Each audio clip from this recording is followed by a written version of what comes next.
Hello, everyone. Welcome to Talking Horses. Andy Serling and Anthony Stabile bringing you Saturday's card here from Aqueduct, a 9-race card that you need to play through NYRA Bets. Head over to NYRA Bets if you're not a member. We'll match them at $200. Use the promo code Big A. We're offering a second chance, $20 back on the Marshalls River. What race is that, by That's the way? race number 8, and it's app only. Okay. Good to tell us the race going forward. So it's the 8th race at Gulfstream into the app 7-horse only. field. Ready?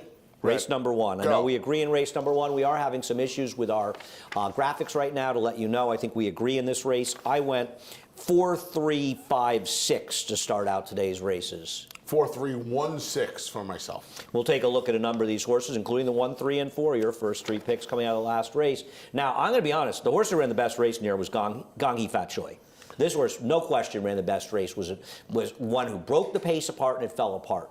And no excuse for Principal Dancer. I'm assuming that you have the same feeling that I do, that you want to give the jokes on you one more chance on a dry track. I'm not interested in betting this horse at a short price. I saw David made him the 2-to-1 morning line. I end up with him out of just sort of falling into him. Yep. I'm a little worried that Gangi Fat Choi move forward on a wet track, and I think that the 5 Apex Predator has been moving the other way on wet tracks, and in fact, the 5 Apex Predator is the one who could benefit from the fact that the track is now dry. Fair enough. And to your point, Apex Predator's other wet track race before the last 2 was absolutely positively abysmal, eased.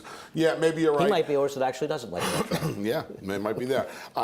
It was very hard for me. Like you said, getting back to a fast track for the first time since August for the Joke's on You. The other horse, Principal Dancer, want to give him one more try, actually. I don't know if the wet track helped him or the drop helped him last time out. Let's see what he does on the drop. He had a perfect trip in there, and he should have gotten the job done. I mean, I picked him second, too, but I got to say with Principal Dancer, he was the one who was the most disappointing because it didn't seem like he had an issue handling it. It did seem like that the 4, the Joke's on You, didn't have a comfortable trip.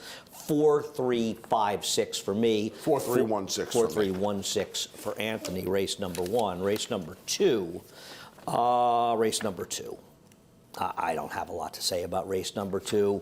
I went 5-7-1-2 here. I begrudgingly picked the even money morning line favorite, the 5, We Should Talk. Man, I didn't want to, but there was nothing else to do at the end of the day here. I couldn't figure anything else out. I thought about maybe putting Bootlegger on top, but I don't love taking these horses. Bootlegger's form is history. He can't. I know. I don't like betting these horses taken off of Rudy. But he's been terrible for Rudy. And the thing is, when he was good Bootlegger on the dirt, he was in good form on the turf. He hasn't even been in good form in the turf particularly lately. His form, that Meadowlands win in the 10,000 claimer was really not a good performance at all. He was very much with the racetrack. I just think his form has eluded him. Now, We Should Talk. Obviously, his last race was bad. Now, that was a pace that collapsed. But he really ran badly and claimed by Rob Atras, and now he drops from 25 to 12.5. I don't trust him. He's supposed to be probably stalking maybe Majestic Affair wires in the field, but Majestic Affair, who I've got second, his form is atrocious as well. He was brutal last time out. And I know that. Now, I will say one thing about his race last time. That was a meltdown. That race completely and totally melted down. So his performance is slightly mitigated by the dynamics. In fact, you could make a better excuse for Majestic Affair than you probably could make for We Should Talk. Yeah, off the Rudy claim. And it's very hard to look past We Should Talk for me. But what'd you do here? What are your 4 picks? 5-4-2-1. 5-4-2-1. I'm 5-7-1-1-2. As far as Javelin, I mean, the truth is, Javelin's last race is sort of the best of any of these. I don't trust Gypsum Johnny off the claim at all. I don't love his form in general and don't trust him to keep his form. I think Javelin's the one who comes in the race. I mean, he may be the one who comes in this race off the sort of the best race. Yeah. At least he's in decent form. At least he's got sort of the form that he's had, and he's close to his better form. Yeah, and his... it's not much. He gets the extras. He gets the 7 furlongs today. Maybe that's something...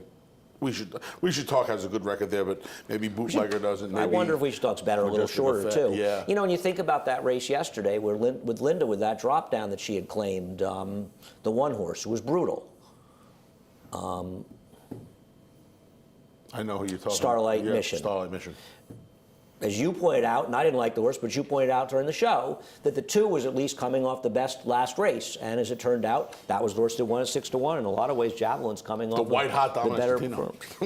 Yeah, you can add that to that off the turf win down at Gulfstream in the 2-1 shot. They got a perfect trip. That horse paid probably a little bit too high on a board I agree, yesterday, but right? they, not surprisingly, they vastly overbet the favorite, who I didn't pick against. So I'm not in a position to say I couldn't come up with anybody else. I guessed the wrong way against them. Race number 3 might be the most important race of the winter. There we go. For any of you that read Dave Grenig's piece, Orlando Noda, he claimed that his first line will win by a minimum of 3 lengths and prove to be a Kentucky Derby. Let me write this down. Minimum of 3. That means I don't Can think. I bet lunches with him? If Orlando's betting, he actually can't collect if the horse wins by less than 3 lengths, and will be a Kentucky Derby horse. He said in the article, he's my next superstar, which, with all due respect, Orlando, it begs the question who your first superstar was, because he's only been in training for 6 months. I love his confidence. I find him incredibly entertaining, but I'm going to make fun of him. He's a young guy that, that has some exciting enthusiasms, like in the Untouchables. This horse could join the ranks of the great Johannesburg Star. Who could forget Johannesburg Star? Leave Orlando alone. Listen, he's excited about this horse. I have to make fun of him. I tell you what, with Orlando, if this horse wins today, he may join me for one of the prattles we can figure out later in the day, and we'll talk about that. I like that. This is what I mean. It's all's fair in love and war, and I'm having fun, and I'm sure he's taking it in that manner. He can join me in the horseman's hunt. Listen, anybody that makes those kind of comments to Dave Grenig has to have a sense of humor. Listen, there's a lot. He may be right, by the way. I stopped at Ray Lou Belmont. said the horse has worked well. I saw Ray Lou yesterday. Ray Lou said the horse worked well. I stopped at Belmont today. He scared Dave Dunk out of the race. I was at Belmont, and I was told that this horse has been one of the more eye-catching. He was one of the more eye-catching horses we've seen over the training track this winter. I will tell you, if he's right about this horse will win. And I don't mean if he's right. Obviously, if he's right, he's going to win by 3 lengths. He's going to win. But there are no killers in here. No. I went 6-7-3-1. I threw Orlando's horse in for 4th. And I went 7-3-1-6. Yeah, I don't know what your big thing against War Stopper is. He ran against much better horses last time. He kind of had half a stumble coming out of the gate. He was way back on a day when nobody was making up any ground and wide. I think it's between the 2 of them. I just think War Stopper will be a bigger price. Why have you taken Wildcat West? Oh, that's funny, see, because I thought War Stopper was going to be, of the 4 horses. Oh, you figured they would not make the Jason Service trainer change the favorite? Now that Matty's Marauder's out of here, these are the 4. We have the same 4 in different order. I thought this colt would be the second choice today. War Stopper will be. Well, I don't know. First line could be 3-5. Right. After all, he's going to win by at least 3 lengths. I don't know. How often do you have a guarantee like that? Listen, I'm using the 4 of them. This is like a Duttroian guarantee, right? This is like an old Rick guarantee. It's funny. That's exactly what I was thinking last night at the cigar shop. I said, this is like, this is some good stuff. I enjoy this. I think it's awesome. Yeah, nothing really against War Stopper, right? Cost basis could be okay. Mott's Modernist could be all right. He's getting the blinkers. I don't know. I'm just not sold on the horse going to be the second choice. I'm going to use the 4 of them because I don't know how good first line is. Call Me Later interested me a little bit as well on the cutback from the 2-turn, first time fast track. So Wildcat West horse. So why do you like Wildcat West? First time Jason Service. I don't know if this horse was bought out of the sale or if this horse was privately purchased. I do know this horse. It's odd, because it was a Gary and Mary West horse, and they bred this horse. It was a Gary and Mary West horse, and they bred the horse, and not for nothing, the name kind of sounds like they named the horse after himself, Wildcat West. Actually, he named him after you. No, I'm East Coast. East. Wildcat East would be you? Yeah. You considered a Wildcat? Justin, you didn't do anything about it. And Jose, by the way. Well, Jose was too worried about the I keep wire. looking. I knew something That's one of was Jose's going on. obsessions. He was too worried about the graphics. All right, we're good now. With Wildcat West, I didn't have any indication the rail was bad that day, looking at Keeneland. I wish they had track trends like we do. I wish more tracks would do track trends like we do and take it seriously. He broke a step slow. He was right on the rail for much of the running in there. I thought he did a little bit of running in a race where the pace pretty much held together. And I don't know how much Wildcat West really has to improve dramatically, even though Fig was slower. I know it was a maiden 50, but it is switching to service, and he did have a bit of a trip that day. I'm not as worried as I used to be about the class with these 2-year-olds as far as running for the tag and the maiden. Well, he's running against a dirt Derby horse. Yeah, though. he was running against the Derby horse But we today. know that Jason Service has been known to have claimers in the Derby. Yeah. Source also ran 2 turns first time out. That quick run into the Is first it hard turn. or easy? It's a weird configuration down there. So I went 6-7-3-1. 7-3-1-6. Race number 3. There you go. Race number 4. Did you have Matty's Marauder anywhere before the scratch? 3rd. Okay. Yeah, I didn't love him. Okay. Yeah, I had him. I don't like the race he's coming out of. Yeah, me too. I know that he was compromised in the same way the 6 was. I don't love the race that horse was coming out of. All right, we agreed And how on that. badly did the horse who won the race run yesterday? Horse was a pitiful 3rd. You know, Lee's horse was impressive winning. That Mott horse did not get a big fig, 76 or something, setting him up for like a 4th place finish in the Bayshore. Race number 4, I copped out with this horse. Here's High School Crush going back to November, who are your finishing picks? 3rd. My picks are 4-1-5-2. Thank you, Anthony. 4-1-5-2. I'm going 5-4-2-6, Yeah. and here's High School Crush. We should have the volume on for this. No, I didn't call this one. Some Never idiot mind. called this race? No, it wasn't me. Never mind. The other idiot? I called him the last time when he was off the board. I have nothing to say. What can I say? I don't like anybody else in here, and I'm going to think the public's going to bet a lot on the 2, City Temper, who I want no part of for Danny Gargan. There's a 5. This is a second foal. There was a 5-year gap from the first foal to the second foal. I don't have numbers on it, but I watch these things. It's rare that horses have these gaps. We saw that yesterday with that Terra Nova horse. Didn't run well at all in that race, turf to dirt. And there's really not much pedigree. I think it's going to be at bet because it's Danny Gargan. He's got speed, which could help her, or she has speed. And there's an argument inside speed was good yesterday. Yep. Maybe that'll help her, but I took High School Crush. I wish Hot Little Honey, I watched her last race. That was a bad field. I didn't think she did any running whatsoever in there, and I hate the Lasix blinkers on second time out. It's just throwing the kitchen sink. I got and something. They never seem to win. That's exactly what I got the call it. worst 3rd. I won't be shocked, but they just never win. I got sucked into the kitchen sink. I'm worried about High School Crush's last race. City Temper. I don't disagree. On the last drop. race was bad. I don't disagree. City Temper drop, changing surfaces. I just took the shot. So where'd you go? I went to the kitchen sink. 5. I went 5-4-2-6. No 1. What about the 1? Jimmy's last. I don't know. But that horse a little interesting. Tried that tough spot in the slop, off of the turf race. The 1 could be the interesting horse in here. I could have gone 1-4 here. I'm going to use the 1, Jimmy's last. Pretty fabulous. I will say pretty fabulous, the 6, the first-time starter. 3 to 5 foals from this dam actually were runners, so there is some pedigree to suggest. I had this horse 4. I'm going to use hers as C. Yeah, I had her 5th. Palace has had no success, though, as a sire so far. He is no central banker. Race number. Maybe if a Palace gets claimed, they'll go on to big success.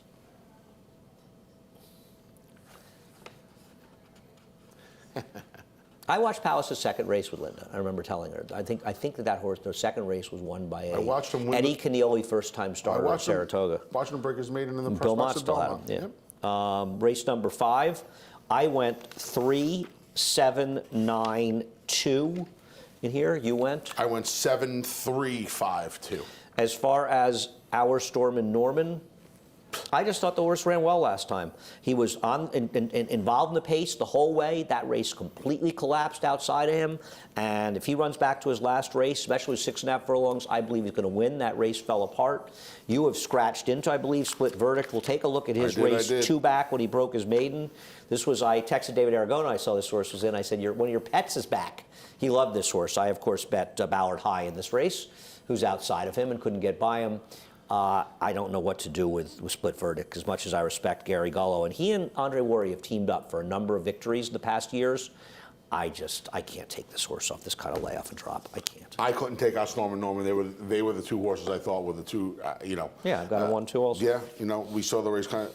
Our Storm and Norman hasn't won a race in 3 years. He ran a winning race last time. He absolutely did. He ran super last time. He runs his last race, he will win here. Yes, he did. Unless the 7's just... Yeah, agreed.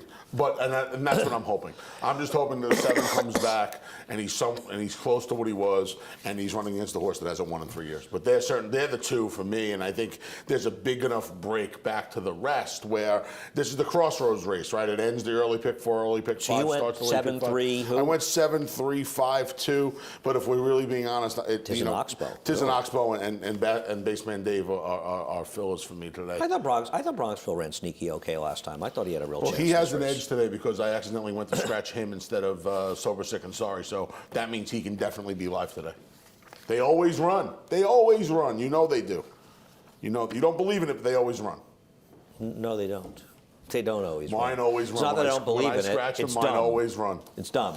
Brutal. It's like I used to have that argument with Drew Malika. That you miss punch at the window, you should always keep the tickets. In the old days, I used to bet with tellers, used to bet. And I said, no, why would I keep a ticket that I didn't want? What do I, and he's like, what if it went? I go, what do I care? I was never betting it in the first place. Yeah. This is insanity from people. It's not insanity. It's racetrackism. No, it's insanity, and it's stupid. Okay. It's stupid. That's what you think. You feel it's stupid. This is what. Of course, it's stupid. It's not stupid. It's stupid. It's absolutely. So not. let me ask you a question. When you're at dinner and you order the lobster, and they bring the liver instead, do you eat the liver? No. Okay. There's no difference. Am I wrong? There's a big difference. There's Anthony. There's no difference. Why would you take something? Why would you spend money for something that you didn't want? It's just dumb. Okay. Race number 6. It's dumb. It's indefensibly dumb. Race number 6. Linda Rice had 2 where they could win, and she scratched them both today. Congratulations, Linda. I appreciate that. I love it when she scratched horse like Blind Willie McTell, who on paper looked like he had to win this race. What about Sarah Talto? We'll take a look at him. 2417 for me. Here's your horse, Sarah Talto, 2417. I went 1624. I won horses out of the 7th race on December 14th. We'll get to. Sarah Talto had a perfect trip in here. Yeah, you know. He ran, but I don't know. And this is when he does. This race, by the way. Yes, this is what he does when he does his best work. When there's this 2 to 3 month layoff, he shows up, and it's like appointment only. And he just comes on the racetrack and he gets the job done. He's tactical Except enough when he doesn't. He's never but off the layoff, I mean, the big layoffs he's had problems. The shorter layoffs he really hasn't had problems. The shorter layoffs, these 2 3 month breaks, he comes ready to run, and then he either falls apart or he disappears again. I wouldn't let him beat me. He can definitely win this race. I wasn't thrilled with him, but he can win. I don't disagree. Ready to Escape and Shamrock were in a race on a day, and it's important because scores when he wants is from the same day as well, and scores when he wants benefited greatly from the fact that track was very much helping speed. I went, by the way, 1624. You went 2417. Yeah. The problem with scores when you want, since horses out of that race did not run well here the other day, the horse who was second, and he very much benefited from the racetrack. I know you could say that Shamrock benefited from the track, but that was a race that completely fell apart. So I wondered if he needed a race off the 4 month layoff, he'd run better today. Ready to Escape. I don't know that the rail was bad that day, but I would have preferred to see Benji Hernandez do something at some point to try to get off the inside. And he just kept the horse right down the inside and also really took the horse's speed away. He rode out of the gate, and then he took the horse back, Ready to Escape. I don't know how that works, but I just think that Declan Care is going to let the horse run. Don't you worry that they can cancel each other out? I mean, they're just about as fast as each other, aren't they? They're not, but I don't, what do you think they're going to be going here? 21-2, 44-1, you're thinking, or 21-3, 44-3? You know, I don't think that, but they're gonna be into some contention. They got to get that 6.5 furlongs. Those wicked paces around here. They just got to stop with those wicked contested paces here. They got to stop. I mean, I saw one in the last month, and I'm telling you, it should never happen again. You're so out of your mind. I'm not going to worry about it. Okay. My point is that Ready to Escape has races 2 and 3 back that are fast enough to win. He doesn't seem to have his gait issues these days, and I'll take a shot with him. It'll be a price. Yeah. I like the 1 and 6. I almost put him on top 2. I just figured Sarah Talto would get the right trip. I think you got to talk a little bit about Charge Ahead, right? Yes. These Cassie horses are all running. We'll show you a stat. Synthetic to dirt. Good numbers overall, but let's be honest. There's better improved significantly first time on the dirt. Yeah, but don't you feel overall? Look at that picture, Mark. Look how happy he looks in that picture. Content, doesn't he? Don't you feel these synthetic numbers, on the whole, come back shorter than the dirt numbers? No. You don't? No, Okay. I don't. I think that if the horse is better in the dirt, he'll run better. If he's not, he'll run worse. I just think the races are naturally slower on the poly. Okay. That's all I'm trying to say. You would eat the liver. So you would or wouldn't eat the liver? I don't eat liver. Okay, but no, but you just have to eat. That's where it's different. Oh no, it's not different. Well, Sure I don't pay for bets I don't want, but you don't eat liver. So apparently they're 2 separate. But you're making a bet. You're not getting this one. Race number 7. I don't get any of them. What did you do in race number 7? I went 2-8-5-7. Make a great point. 2-8-5-7. I went 8-5-2-7. Well, there you go. Tell us about Whistling Birds, your top pick. Is that like a game, Whistling Birds? I don't know. No, Sounds like that it should was be on your Angry phone or something. Birds. Angry Birds. You would know. Well, because I'm angry. Sources getting a considerable rider upgrade to Jose Lezcano coming back here. Sources run twice. Why are you knocking K-Fry? What did he ever do to you? Listen, Jose Lezcano, I was talking with Seth Merrow earlier, and Jose and Jason have done a great job. Seth Merrow got his name dropped in the show. It's a big moment for him. Jose Lezcano won 212 races last year. I know. That's a great job by both Jose and Jason. Look, Sources coming back in. This horse has run twice. 3 times in his career against Stakebreds. He caught Funny Guy in the mud first time out. He broke his maiden at this mile distance here at the Big A. Run. And then he ran against Dynamax Prime. No, Dynamax Prime wasn't Dynamax Prime at the time. But he turned it. But it was at the beginning of when Dynamax Prime was getting good. Does not concern you that this horse has 10 starts, 1 wins in 5 seconds? That doesn't Of course concern it concerns me, but you know. Because his last 2 races, he didn't run to those horses. I don't disagree with what you're saying, but his last 2 races, he found other people beat him. Oh, it was K-Fry's fault. Poor K-Fry. The guy did nothing to you, and you just threw him under the bus in the show. Just chucked the guy under the bus like he's nothing. He could be watching. He could have relatives watching. They're probably in At least you now. lost a little of your steam from yesterday. Thursday and Friday, you were going 22-44. You earned it. And now you're starting to back up a little. As far as the number, what about Playwright? Does anybody like Playwright here? I don't.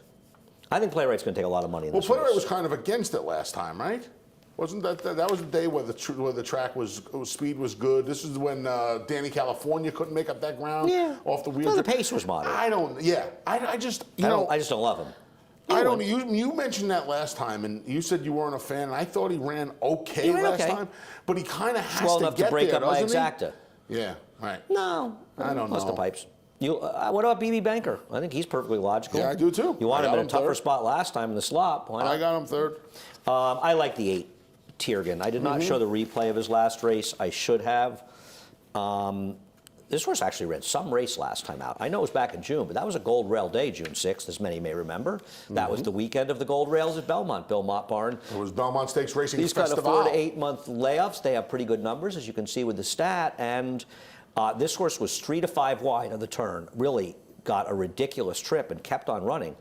His last race is a lot better than it looks. I know it's a layoff, but this horse always showed me that he had some talent. I thought his second to Kosciuszko was pretty good. I think he was coming around, and I'm hoping he can do it off the layoff. And all the Mott horses seem to be firing nicely up here. It's big for you. Leanna Williford should get it some credit. Leanna has controlled this string for Bill Mott for at least the last 10 years, and she does a fantastic job. I feel like Leanna's worked for Bill for almost, maybe at least 20 years. I feel like when I first met her, which was right around 2000, it was galloping for Bill. I think. But she was definitely working for him. Yeah, no, she's been with Bill for a long time. She's doing a great job. Question. She does a fabulous job. I mean, she was like a leading trainer in Iowa. I mean, she's had a lot of success on her own. It's not like she's just sort of came in here with no credentials. One of the best we have on the backstretch. No, I agree. One of the best. Yeah, this horse makes us. You always worry with this horse, at least I do, with a lack of pace. And you always joke around about how there's no aggression around here. Yeah, but here's the difference. The horse is going to lead his Big Mountain. Yeah, and he was helped a lot by that racetrack last time, too. So you liked him last time. I got shut out last time. Race number 8. The Safe Florida Sandy. And Sandy Bacon, did Sandy Bacon pass away? No, don't tell me that. No, maybe I'm wrong. Safe Florida Sand, 2 bits of one useful, one useless, until Funnyside was the richest New York bred of all time. Was he? Well, Wynn was the first millionaire, right? Right, but then he went past Wynn. My dad broke his maiden with Dale Cordova on Father's Day in '96. Nice. Made a lot of money with him. Let's talk about My Boy. It was some horse. My Boy Tate and T Loves a Fight. And Arthur's Hope is in here as well. I went 6-3-7-5. You went. I knew that was coming. 7-3-6-5. I like Arthur's Hope. Why do I like Arthur's Hope here? Because Arthur's Hope actually didn't run badly in this race. I mean, this race completely fell apart, and he actually ran well. And then last time out, he was chasing the pace. He has never won a race without the lead. Kedrick, he's never won a race without the lead. Now, that's not to say that going to the front means he's going to win. Right. But if he doesn't have the lead, I can dismiss any race he's running. I think he's going to get the lead today. He's going to have his run of the race. This is a horse that has run races that are good enough to win this if he gets the lead. He's going to be a fair price. I'm not knocking My Boy Tate. he could absolutely win this race. Could even help by the wet track a little bit, but I don't think he's really a better horse than the wet track. I think he was helped by the dynamics of that race. And if My Boy Tate is back, he's not slow, so he'll be sitting second. He's not going to be compromised, and he's good enough to win. So I put him second, but I thought a price on Arthur's Hope was worth my taking. 6-3-7-5. I don't believe me. I went 7-3-6-5. Well, how could you not take the Caretaker? Well, you know the Caretaker was all me today. The question with the Caretaker is, do you really want to take him at 5-2 today? After running against not better horses, significantly better horses than he's been facing. And he's come back and do it. I understand that Rudy has overnight turned him into a graded stakes horse. I just wonder how long it's going to last. Hold on a second. I have to stop you. He's overnight turned this horse into a grade stakes quality horse. No, that's not the point. That's not what I want to talk to you about. What do you want to talk about? I want to talk about Free Enterprise. Now, we're both on the come with Free Enterprise. Well, no, you are. Free Enterprise is a horse that has the potential to be a stakes horse. Okay. But Rudy had him for that race against Free Enterprise. No. So what am I missing? This is a horse that had trouble getting out of his own way. Would you want Free Enterprise in here? I don't know. I guess he'd be one of the horses. I'd still bet Arthur's Hope because I think he'd be loose. Okay. I'd take my chances. Okay. He also lost it by 3 lengths to Free Enterprise. I'm very well aware of it. I wouldn't take Free Enterprise and lay 3 lengths in here. Orlando Noda would. Well, Orlando Noda's in a different place than you and I are in. Love it. He's got T-Loves a fight here. Rudy got the source going the right way right now. You know, I don't disagree. I'm wins. using the 3 of them. I'm using My Boy Tate. I'm using Arthur's Hope. Well, you've got him 4. The Caretaker. Who's your third choice? No, 7-3-6-5. Oh, okay. Alvino Malcanu. He's fine. Refound his form. He's got to take a step forward to beat these, even off that good form, though. He does. And are we so sure that the sloppy track didn't help him in his last 2? I don't know. Maybe. I think it I might. have no I way think of it might. Well, you spend your nights dreaming about wet tracks, and it's the amount of money you have cost yourself over the years because of your wet track nonsense. Couple of sloppy sealed tracks last couple of times. You could fill up a room with cash. The amount of money you cost yourself with that nonsense. Oh, really? How did Carrizo run yesterday? Oof. Well, she loved the dry track, so she must have won, right? Stop with the wet track. I'm going to start making it count. And maybe after I show you the 47th time that just hurt you, those dopey opinions, I said maybe you'll it save helped money. them. I didn't say it definitively did. Here's the problem. Even if it did, even if it didn't, he's still good enough to win. He's just a little too inconsistent. He's got to improve on the wet track form. So does it really matter? Does it really matter? I don't think it matters. Last race, I think we agreed. I went 2-10-1-9 in race number 9. No, Andy, I went 2-9-10-1. 2-9-10-1. So, really? Yeah. So. You think I was going to skip a chance? No Love Me Tomorrow. Is Love Me Tomorrow the horse to beat in here? 2-9-10-1. Okay. What did you do? 2-10-1. Well, first of all, I'm going to take a page. I'm going to take a page from your book. Were you so sure this horse was going to show up on the grounds today? No, that doesn't mean you don't pick the horse on top. What's the difference? You always scratch it. I didn't want the horse on top. No, I'm never sure that Wesley Ward horse is going to show up. I don't want the horse on top. Karnak couldn't figure out. Hasn't run in 5 months. Nostradamus has no idea. Blinkers off, showing up here for a tag. No, I'm not taking this horse win for fun, though. He could, but I don't want him 4-5. But I'm going to say something about Love Me Tomorrow. If he runs back to his race on July 11th, he'll lap this field. That was a pace that completely fell apart. Big Q is a pretty talented horse, and that race fell apart. Now, the horse that was second should have won, the Bruce Levine first. Did that horse ever run back in Passable Donna? That was opening day at Saratoga. That horse was ready to win. That was a bad beat for that horse. He got left. But this horse was the one who was saying the pace, the race fell apart and still ran 4th. His first race was good. She was fine. We'll look at More Diamonds last race. I'm not thrilled with this one. You alluded to this race earlier. Yes. This horse should have been no worse than second and probably should have won the race. Yep. This was a sad defeat. But it wasn't a particularly strong group. No, it was not. I don't know how much stronger this group is. Well, I don't Obviously, know. If Wesley... I do. The 10 is significantly better. Yeah. The 10, I'm sorry, Anthony. The 10 is significantly better than what was in that race. You're counting on the 10 showing up. It's not, you said, I don't know, a stronger group. You don't have to change the subject. Yes, if the 10 is a better horse than anybody that was in that race. I would agree Why'd with you take Gypsy Sorceress? First time for Mike Maselli, coming from a lower percentage barn. Mike's on fire the last year. Second off the break. Well, Gets a little bit of a change from Tampa, going to State Breds. Forgetting about all of that nonsense. Horse's second race is good enough to win. Why is it nonsense? I'm saying, well, no, you don't let me get to it. You're right, but I'm just saying we don't have any time. So the second race this horse ran is fast enough to win here. That's the thing about this horse. So you've got all those other things, but you're not talking about